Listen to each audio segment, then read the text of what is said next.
오랜만에 뵙습니다. 여러분 기도와 성원 덕분에 주님의 사랑 가운데 잘 예행을 마치고 돌아왔습니다.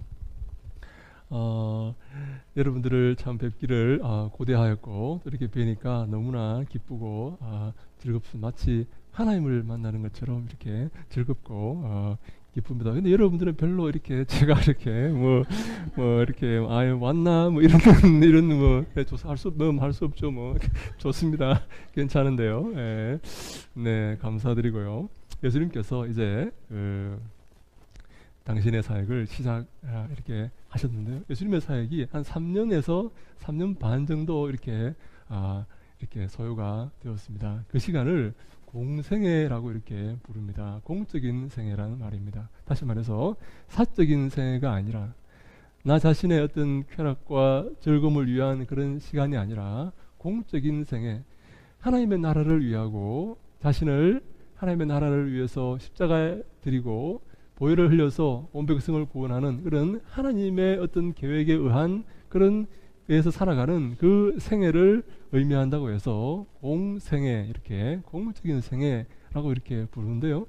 예수님의 그 삶이 공적인 생애라는 것을 우리가 십자가에서 하셨던 예수님 말씀을 통해서 잘 알 수 있습니다. 예수님께서 십자가에서 아버지여 내 뜻대로 마시고 아버지 뜻대로 이루어지기를 원합니다 라고 그렇게 기도하지 않았습니까? 그죠? 내 뜻이 아닌, 내 뜻은 중요하지 않습니다. 내 뜻은 의미 없습니다. 아버지의 뜻이 이루어지기를 원합니다. 아버지의 뜻이 우리의 뜻이 되기를 원하고 아버지 뜻이 세워지기를 원합니다 라고 예수님께서 기도하셨지 않습니까? 네, 그렇게 해서 예수님께서 당신의 공생애를 마감하시고 십자가에서 돌아가시고 우리를 위해서 피를 흘리셨던 것입니다. 예수님께서 공생애를 시작하실 때에 한 가지 중요한 이 일을 하시는데요. 제자를 부르시는 일입니다. 12명의 제자를 부르시지 않습니까? 근데 예수님 제자들이 해야 될 일은 무엇입니까? 왜 그들을 예수님께서 부르십니까? 그들이요, 나중에 예수님과 함께 3년 반 동안의 공생애를 함께 하면서 마치고 난 다음에 예수님께서 승천하시고 난 다음에 그 예수님의 사명을 자기들이 이어받아서 온 천하에 다니면서 그 사실을 말씀하고 복음을 전하게 하기 위해서 예수님께서 12명의 제자들을 부르십니다.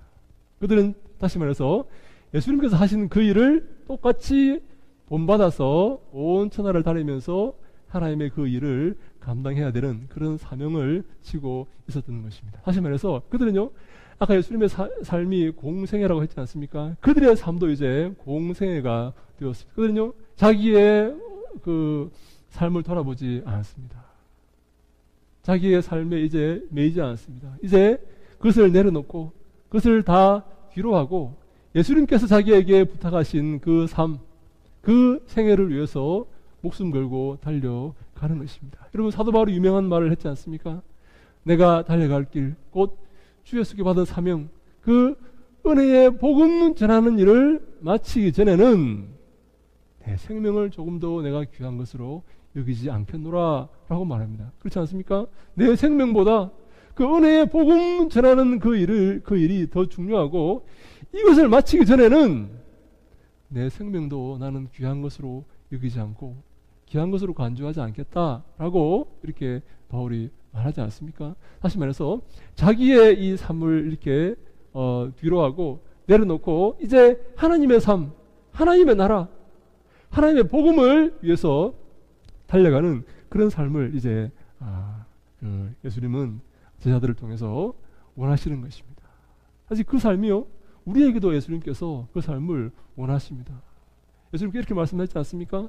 군사로 부른 자들은 자기 생애에 자기 삶에 얽매이지 않는다, 그렇게 말을 하였습니다.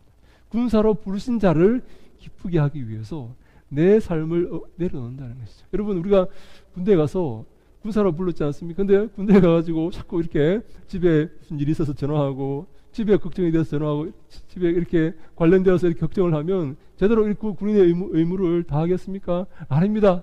이것은 뒤로 해야 됩니다. 내려놓아야 됩니다. 이제 국방의 의무를 다하기 위해서 최선을 다해야 되는 것입니다. 예수님께서 그 공생의 사역, 하나님 나라의 사역, 주님이 기뻐하시는 사역, 어떻게 보면 영적인 이 사역을 위해서 제자들에게 요구하신 것이 있습니다. 오늘 우리에게 그것을 요구하신다고 저는 믿습니다. 예수님께서요, 뭐라고 말씀하시냐면, 예수님께서 이렇게 말씀하십니다. 나를 따라오라. 나를 따라오라. 이 말씀은 굉장히 유명한 사람인 이 본 회퍼라는 사람이 굉장히 좋아했던 그런 말입니다. 나를 따라오라. 근데 이 말은 우리에게 많은 것을 시사하는데요. 우리가 이 땅을 살아가면서 여러분 누구에게 이렇게 자주 가시고 누구를 자주 생각하시고 누구에게 관심을 갖고 살아가십니까? 여러분 힘 있는 사람이 아닙니까? 나를 도와줄 수 있는 사람이 아닐까요? 여러분 제가 우리 친구들 보면 그런 거 알 수 있어요. 우리 친구들 보면 친구들 가운데 교회를 크게 하는 친구들이 있어요. 교회를 크게 합니다. 모이면요 아주 이렇게 밥을 잘 삽니다. 이렇게 그럼요 그 친구들이 다 우리 그 친구들 쪽으로 이렇게 모여서 이렇게 그룹을 이루면서 이렇게 이 모임들을 하는 것을 보게 됩니다. 물론 제가 전혀 저는 이렇게 문제 없다고 생각합니다. 그것은 그럴 수 있어요. 충분히 그 친구가 나에게 도움이 되고 나를 도와줄 수 있고 내가 어려울 때 내게 힘이 될 수 있다면 그 친구와 좋은 관계를 맺어야죠. 근데 여러분 우리에게 진실로 힘이 되는 분은 누구일까요? 우리 진실로 우리를 도울 수 있는 분은 누구일까요? 우리를 진실로 돕고 우리에게 진실로 우리와 함께 하실 수 있는 분은 예수님이라는 사실을 우리가 기억해야 됩니다. 여러분 제가 비행기를 타고 오면서 너무 이렇게 제가 좀 건강한 편인데요. 너무 이렇게 처음에 제가 한 주간 동안은 시차 적응 때문에 힘이 들었습니다. 새벽 3시가 되면 눈이 딱 떠지는데요. 잠이 안 오는 거예요. 잠이 안 와요. 근데 제가 또 저녁에 또 이렇게 좀 이렇게 늦게 자는 버릇이 있어가지고 이렇게 여러 가지 일들을 이렇게 막 처리하고 이렇게 한 12시나 되어서 잠이 들면 3시가 되면 눈이 이렇게 떠져서 하루 종일 또 이렇게 비몽사몽간에 지내는데요. 그래서 이제 마지막에 좀 이렇게 적응이 돼가지고 잠을 좀 자려고 하는데 마지막에 미국인 교회에서 저한테 목사님이 리더들 모임을 하는데 이제 다시 말해서 교회에 이제 의사 결정을 하는 그런 모임이 있어요. 자리가 있어요. 그 자리에서 목사님이 저보고 목사님이 우리 교회에 원하는 게 뭔지를 앞에서 발표를 하는 거예요. 그 사람들이 다 설득을 이렇게 알아듣고 이해할 수 있도록, 그래서 지원할 수 있도록 우리가 목사님을 도와줄 수 있도록 뭘 원하는지, 우리가 이 교회가 퍼스트 서던 베프티스트 처치가 무엇을 원하는지, 무엇을 해주기를 바라는지 그 리더들 앞에서 5분 동안 이렇게 스피치를 하라고 이렇게 하는 것입니다. 제가 얼마나 긴장이 됐겠습니까? 예? 제가 우리말도 잘 못하는데 영업을 하라니까 여러분 긴장이 되지 않겠습니까? 잠이 안 오는 거예요. 잠이 안 오는 거예요. 왜냐하면 제가 이 말을 한마디 잘못했다가는 말짱 꽝이 될 것 같아요. 내가 지금까지 내가 노력하고 사람들 만나고 이렇게 그들이 안 되겠다 이렇게 하면 이제 안 되니까 제가 써서 준비하고 또 그것만 준비해서 되는 게 아니에요. 이렇게 설득력 있게 이렇게 어필하면서 이야기를 해야 되는 것이죠. 한 이틀 동안 그것 때문에 잠이 안 오는 거죠. 밤을 꼬박 새고 어디를 가나 그것이 걱정이 되는 거예요. 이제 마지막인데, 그게 마지막이지, 마지막 그 관문인데 이 감기가 걸려버렸어요. 감기가 딱 이렇게 걸리더라고요. 근데 제가 비행기 타고 오면서 도저히 이렇게 너무 힘이 들어가지고 이렇게 끙끙 앓으면서 이렇게 오고 있는데, 그래서 제가 성경을 이렇게 폈습니다. 하나님께서 제게 주신 말씀이 혹시 있으신가 해서 이렇게. 근데 이 말씀이 탁 떠오르는 거예요. 로마서 10장 11절 말씀입니다. 우리 주보 뒤에 나옵니다. 로마서 10장 11절 말씀, 이렇게 이 말씀을 제가 읽었습니다. 같이 한번 읽어볼까요? 로마서 10장 11절 말씀입니다. 시작.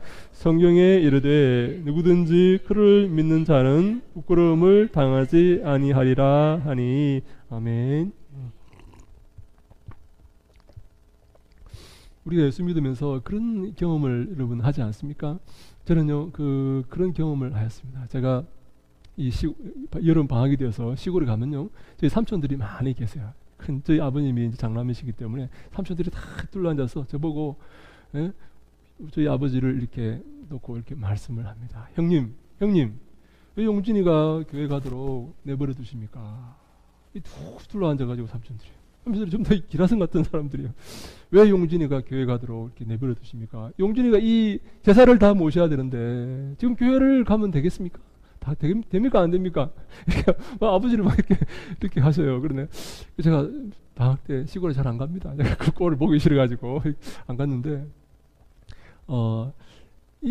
교회를 다니고 예수님께 나아가고 예수님과 함께 하나가 될 때 우리 마음 가운데 두려움이 있습니다. 이 세상에서 내가 부끄러움을 당하지 않을까, 창피를 당하지 않을까, 내가 외톨이가 되지 않을까, 나만 이상한 정신병자가처럼 이렇게 취급받지 않을까 하는 그런 불안함과 그런 두려움이 여러분 있지 않습니까? 저한테 그런 게 있었어요.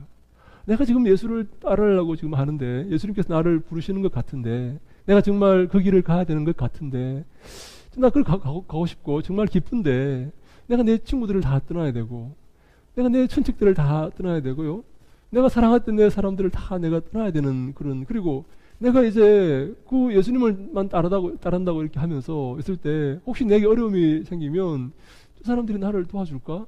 내가 아무런 도움을 받을 수 없는 그런 낙동강 오리알이 되는 건 아닌가 하는 그런 두려움이 우리 마음속에 있지 않습니까? 예? 우리 교인들은 다 신앙이 좋아가지고 이거 뭘 그런 걸 걱정하냐고 이렇게 표정이 그랬는데 저는 그런 게 있었어요. 그리고 제가 목회하면서도 마찬가지예요. 내가 저 목사님과 잘 지내야 되나? 저분하고 내가 좀 좋은 관계를 가져야 되나? 하는 그런 마음이 있었는데 하나님께서 이렇게 말씀하시는 게 그를 믿는 자는 부끄러움을 당하지 않는다. 왜요? 하나님이 그의 도움이 되기 때문입니다. 내가 저 사람에게 손을 뻗지 않아도 내가 저 사람과 좋은 관계를 맺지 않아도 하나님이 나의 도움이 되고 나를 도우시고 지키시는 분이 되어주시기 때문에 우리는 절대로 부끄러움을 당할 수가 없다는 것입니다. 아멘. 여러분 이 사실을 믿으시기 바랍니다. 저 사람 저 유력한 자와 손을 잡는 그가 부끄러움을 당하지 하나님의 손을 내밀고 하나님을 의지하는 자는 부끄러움을 당하지 않는다고 성경이 우리에게 말씀하고 있습니다. 네, 그래서 그렇구나. 내가 이제 사람을 의지하지 않고 사람을 바라보지 않고 하나님을 바라보고 하나님만 의지해야 되겠다 하는 그런 말씀을 제가 비행기를 타고 오면서 이렇게 묵상을 하였습니다. 사랑하는 여러분, 저는 우리 교회가 진실로 하나님만 의지하는 교회가 되기를 바랍니다. 여러분, 우리가 이 땅에 살면 얼마나 많이 살겠습니까? 우리가 이 땅에서 우리가 영광을 누리면 얼마나 누리겠습니까? 그것은요, 아무런 의미가 없는 것입니다. 제가 그 투싼에 애리조나주의 그 투싼에 갔는데 가니까 우리 많은 분들이 제게 이렇게 목사님 이 좋은 곳이 많습니다. 한번 시간 나실 때 한번 둘러보십시오 하는데 그 중에 한 장소가 있었는데요. 그 체리카워라는 그런 산이 있다는 것입니다. 한 4시간 이렇게 투싼에서 4시간 정도 이렇게 걸리는 체리카워라는 산이 있는데 거기 꼭 한번 가보시라는 거예요. 그래서 제가 물론 운전을 해서 가면 되지만 4시간이면 길지 않습니까? 그래서 4시간 내가 4시간까지 내가 시간을 소비해가면서까지 갈 필요가 있겠나 하고 이렇게 안 갔는데 마지막에 그 교회 목사님의 별장이 거기 있다는 거예요. 그래서 그 교회 목사님이 자기 별장에 한번 가자는 거예요. 그래서 그 목사님 차를 타고 이렇게 별장에 나중에 마지막 돌아오는 그날에 갔다가 왔는데요. 여러분 그 별장이 참 아름다웠습니다. 그 숙박료도 아주 너무나 저렴하게 이렇게 하면서 정말 그 뒤로 사슴들이 이렇게 걸어다니고 스컹크가 왔다 갔다 이렇게 하고 말도 이렇게 키우고 있고 정말로 우리가 같이 한번 가서 함께 한 1-2주 정도 이렇게 묵고 와도 될 만큼 너무나 아름다운 그런 자연이었습니다. 참 감동을 하나님께서 마지막에 이렇게 제 마음속에 이렇게 좀 편히 이렇게 쉬라고 이런 아름다운 곳으로 이렇게 인도하셨구나 하는 그런 마음을 이렇게 가졌는데요. 그 목사님하고 차를 타고 가면서 알고 봤더니 2시간밖에 안 걸리는 거예요. 그 사람이 이 얘기를 잘못했어요. 2시간밖에 안 걸리는데 가면서 이 목사님이 이런 말을 하는 거예요. 이 목사님이 패스터 로운이라는 사람인데요. 로운 목사님인데요. 로운 목사 이런 말을 하는 거예요. 자기가 카우보이가 되기를 원했답니다. 정말 자기 모자도 이렇게 카우보이 모자도 있고 막 이렇게 그 짐승의 뼈를 이렇게 전시해 놓은 그런 공간도 막 가지고 있고 막 그런 사람이었습니다. 근데 이 사람이 카우보이가 되기를 원했는데 그래서 들로 산으로 뛰어다니면서 말을 타고 이렇게 다니면서 이렇게 했던 것을 너무 좋아했던 사람이었는데 하루는 중학교 다닐 때부터 자기가 부모님에게 부모님 저는 더 이상 교회 나가지 않겠습니다. 더 이상 저는 그게 관심이 없습니다. 저는 카우보이가 되어서 산으로 들러 다니면서 이제 자연을 보타면서 살겠습니다. 이렇게 그 얘기를 이렇게 했더니 부모님이 특히 어머님이 그 자기 방문에다가 이렇게 글귀를 이렇게 하나 이렇게 써붙여 놓았다는 겁니다. 그 글귀가 어떤 글귀냐면 제가 영어로 이렇게 지금 이렇게 솔직히 잊어버렸습니다. 제가 대충 어떤 내용인가 하면 이런 내용입니다. 우리의 시간은 수없이 많은 시간이 있지만 우리에게 하나님이 인정하시고 하나님이 기뻐하시는 시간은 하나님과 연관되어서 일했던 그 시간들이다 하는 그런 내용이었습니다. 여러분 우리가 많은 시간이 있지 않습니까? 그렇죠? 하루 24시간이 있고 정말로 많은 우리 시간이 있지만 그 중에 가치 있는 시간은 하나님과 연관되어 있는 시간이다 하는 것입니다. 하나님 나라를 위해서 일하고 하나님이 기뻐하시는 삶을 살았던 그 시간만이 하나님 앞에 섰을 때에 하나님이 인정해 주시고 평가해 주시는 시간이다 라는 말을 그 어머니가 그 이 방문 앞에 써놓았다는 것입니다. 이 론 목사님에게. 그래서 론 목사님 그 글귀를 볼 때마다 이렇게 글씨를 이렇게 떼내어서 이렇게 던져버리면 어머니는 또 그 글귀를 이렇게 문 앞에 붙여놓고 너에게 많은 시간이 있지만 그 시간 중에 진정으로 가치 있는 시간은 하나님과 연관되어 있는 시간이다. 그 시간만이 하나님께서 너를 평가해 주실 것이다 라는 그 글귀를 어머니가 계속 이렇게 붙여 놓았는데 이 목사님이 그 글귀를 떼다 못해서 언젠가 그 글귀에 자기가 반성을 하고 마음의 감동을 받아서 목회자가 되기로 이렇게 결정을 내렸고 그 결정이 지금 자기의 인생의 결정 가운데 가장 귀한 결정이고 가장 정말 중요한 결정이었다. 이런 그런 고백을 저랑 차를 타고 가면서 그 사막을 이렇게 통과하면서 그 얘기를 하는 거예요. 그래서 참 그렇구나. 참 이 이영만리 이 먼 곳에 있는 사람도 그런 식으로 하나님께서 불러서 당신의 종으로 쓰시는구나 하는 제가 그것을 이렇게 깨닫고 경험했던 적이 있습니다. 사랑하는 여러분, 예수님께서 제자들에게 나를 따르라 라고 말씀하셨습니다. 제자들은요 갈릴리 그 호수에서 고기를 잡던 어부들이었습니다. 적어도 예수님의 제자들 가운데 4명 이상이 어부였습니다. 근데요 그들은요 그들의 배와 그들의 그물과 그들의 부모를 버리고 예수님의 뒤를 따릅니다. 그랬더니 예수님께서 그들에게 뭐라고 말씀하시는가 하면 내가 너희로 사람을 낚는 어부가 되게 하시겠다라고 말씀하십니다. 그들은요 지금까지 물고기를 잡던 어부였습니다. 여러분 물고기는 무엇을 상징합니까? 그들의 삶과 그들의 부와 그들의 풍요를 상징하지 않습니까? 이제 그들은 사람을 낚는 그런 자들이 되었습니다. 여러분 이 말은요 이제 그들은 영혼의 사람이 되었다라는 그런 의미입니다. 지금까지는 육신을 위해 살았지만 먹고 살기 위해 살았지만 이제부터는 하나님의 나라를 위해서 살게 될 것이다 라는 말입니다. 이제부터는 하나님의 사람이 되어서 하나님의 일을 하며 살게 될 것이다 라는 말입니다. 여러분 이 두 차이를 이해하시겠죠? 이해하셔야 됩니다. 지금까지는 내 목숨을 위해 무엇을 먹을까 무엇을 입을까 어떻게 내 가족을 내가 건사하고 내가 챙길까 하는 그것에 온통 마음을 두며 살았지만 이제부터는 어떻게 하면 복음을 전할까? 어떻게 하면 하나님 나라를 위해 살아갈까?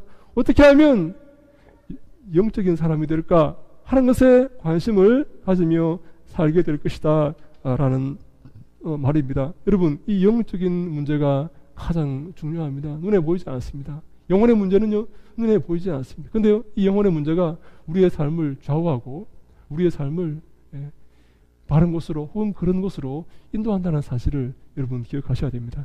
우리 요한 3서 1장 2절 말씀 같이 읽어볼까요? 요한3서 주보 뒤에 나옵니다. 요한3서 1장 2절 말씀 있습니다. 시작. 사랑하는 자여 내 영혼이 잘됨 같이 내가 범사에 잘되고 강건하기를 내가 간구하노라. 아멘. 요한이 사랑하는 자들에게 권고합니다. 내 영혼이 잘됨 같이 내 영혼이 잘되어야 내가 범사에 잘되고 강건하게 된다라는 말입니다. 내 영혼이 내 정신을 지배하고 내 정신이 내 육체를 지배한다는 그런 의미가 될 수 있습니다. 영혼에 문제가 생기면요, 정신에 문제가 생깁니다. 정신에 문제가 생기면 내 삶이 완전히 파탄이 나 버립니다. 그래서 요한은요, 내 영혼이 잘 되는 것이 가장 중요하고 우리가 여기에 관심을 두고 살아야 한다라는 그런 말씀을 하는 것입니다. 우리 마태복음 6장 우리 33절 말씀도 같이 읽습니다. 시작. 그런즉 너희는 먼저 그의 나라와 그의 의를 구하라. 그리하면 이 모든 것을 너희에게 더하시리라. 아멘. 네, 먼저 하나님의 나라와 하나님의 의를 구하면 나머지 것을 하나님께서 다 그냥 더해 주시겠다 하는 것입니다. 이 사실을 믿으셔야 됩니다. 저희는 지난 2주 동안 물론 우리 아이들은 아직까지도 미국에 있습니다. 8명이 이렇게 같은 이 초등학교에 함께 배속되어서 그 현지 아이들과 함께 공부하고 있습니다. 제가 가보니까 너무나 환경이 좋아요. 너무나 시스템이 너무나 좋습니다. 이렇게 정말 이곳은 세계 최고의 그런 그 시스템을 가지고 환경을 가지고 아이들을 가르치는 곳이구나 하는 것을 제가 체감할 만큼 이렇게 환경이 좋았는데요. 제가 한 가지 아쉬운 점이 있었습니다. 그건 뭔가 하면 이 아이들에게 신앙을 가르칠 수 없다 하는 것입니다. 공립학교이기 때문에 종교적인 이야기를 하면 안 됩니다. 그래서 크게 이 문제가 됩니다. 신앙적인 얘기를 할 수 없다는 것과 두 번째는 뭔가 하면 이 아이들이 그 교과 과정을 다 못 따라가고 있다는 것입니다. 왜냐하면 이 공립학교이기 때문에 이 수업, 이 커리큘럼을 이렇게 진도를 이렇게 나가야 되기 때문에 그 따라오지 못하는 아이들을 일일이 세심하게 이렇게 함께 이렇게 갈 수 있도록 이렇게 케어할 수 없는 그런 상황이었습니다. 다시 말해서 선생님은 진도를 나가야 됩니다. 그 하루 동안에 공부해야 될 것을 아이들에게 다 가르쳐야 됩니다. 아이들은 그것을 열심히 준비해서 따라와야 됩니다. 그런데요, 우리 아이들은 아직 영어가 이렇게 완전하지 못하기 때문에 못 따라오는 거예요. 제가 이 두 가지 문제가 있습니다. 영어를 위해서 갔는데, 신앙을 위해서도 우리가 거기 갔는데, 신앙적인 가르침을 할 수 없다는 것과 영어를 또 잘 공부할 수 없다는 그런 어려움이 있었습니다. 제가 생각한 것은 뭔가 하면 사립학교에 가는 것입니다. 사립학교는 공립학교의 커리큘럼을 이렇게 그렇게 빡빡하게 이렇게 하지 않아도 될 만큼 이렇게 여유가 있고 또 거기는 신앙을 가르칠 수가 있게 됩니다. 제가 참 다행스러운 게 제가 이렇게 만났던 그 목사님이 목회하시는 그 교회에 사립학교가 있는 거예요. 그 교회가 대안학교를 운영하고 있는 겁니다. 한 80명 학생들을 이렇게 모아서 운영하고 있는 거예요. 그래서 제가 목사님에게 물었습니다. 학생들은 왜 여기 왔습니까? 했더니 자기 부모들이 우리 아이들에게는 신앙을 가르치기 위해서 내가 여기에 보냈다. 그렇게 이 학부형들이 그렇게 말을 했다는 것이죠. 제가 그 목사님과 만나서 이렇게 좋은 관계를 맺고 우리가 매년 겨울 학생들을 그 학교에 보내어서 함께 공부하고 함께 또 이렇게 신앙도 이렇게 가르치고 함께 영어를 이렇게 배울 수 있는 그런 약속을 하고 이렇게 왔습니다. 그들이 다 이렇게 프로그램을 짜서 저에게 이렇게 보내주면 우리가 이렇게 수정해서 확정을 해서 우리 아이들을 이렇게 모집해서 매년 겨울에 가기로 이렇게 했습니다. 여러분, 아이들뿐만 아니라 저는요, 우리 어른들도 같이 갔으면 좋겠습니다. 같이 가서 그 별장에 가서 이렇게 시간을 보내고 또 주위의 그 관광지도 돌아보면서 함께 좋은 시간을 가졌으면 하는 그런 마음이 있습니다. 사랑하는 여러분, 주님께서 오늘 우리에게 나를 따라오라 이렇게 말씀을 하십니다. 우리가 이 땅의 것에 마음을 두지 말고 영적인 것에 마음을 두고 주님이 기뻐하시는 그 삶을 살기를 원하십니다. 우리 올해 주제가 무엇입니까? 영생을 취하라입니다. 우리 디모데전서 6장 12절 말씀을 같이 읽어볼까요? 읽습니다. 시작. 믿음의 선한 싸움을 싸우라. 영생을 취하라. 이를 위하여 내가 부르심을 받았고 많은 증인 앞에서 선한 증언을 하였도다. 아멘. 네, 믿음의 싸움을 싸우시기 바랍니다. 믿음을 지키시기 바랍니다. 영원한 것을 바라보시기 바랍니다. 영원한 생명을 위해서 일하시기 바랍니다. 먼저 그의 나라와 그의 의를 구하시기 바랍니다. 우리 영혼이 잘 되는 것이 가장 중요한 이름을 기억하시고 올 한 해 주님이 기뻐하시는 그런 귀한 삶을 살아가시는 여러분들 되시기를 주님 이름으로 축원합니다. 아멘. 기도하겠습니다.